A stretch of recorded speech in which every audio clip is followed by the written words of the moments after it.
ายดีการนี่เราจะมาเรียนเกี่ยวกับ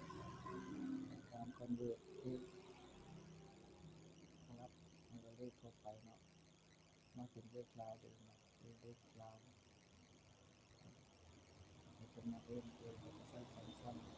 ฟังก์ชันVBA การโค้งอารักทูลาว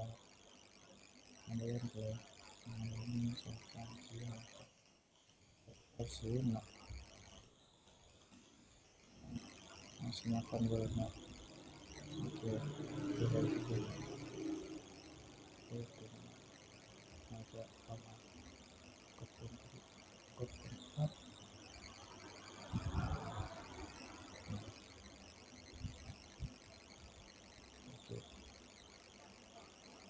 ตัวนี้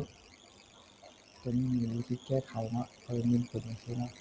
ที่มันพบเป็นภาษาลาวนั่นว่าเอาบริคอนเวิร์ตเป็นลาวสกิปเปดต้องได้คอนเวิร์ตเป็นโอนโคตรเนาะที่ขอมาเป็นภาษาลาวนะว่าเป็นภาษาลาวเป็นคือแบบมีเพราะว่า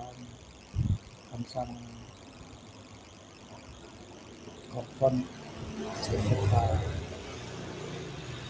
เป็นคำสั่งอยู่สิงโตเนาะเซฟไฟล์แล้วมันจะมีการสร้างเลขลาวเนาะแต่ว่าฟอนต์กดเซฟไฟล์ที่มันจะบ่สามารถโชว์เป็นเป็นบ่สามารถจะเป็นเลขลาวได้หรือว่าจะเป็นฟอนต์อิสระเนาะอิสระที่มาเป็น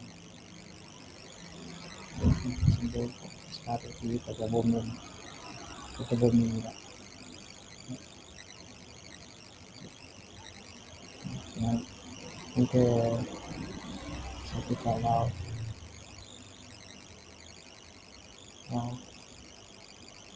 นั่นเนาะที่มีฟอนต์คือ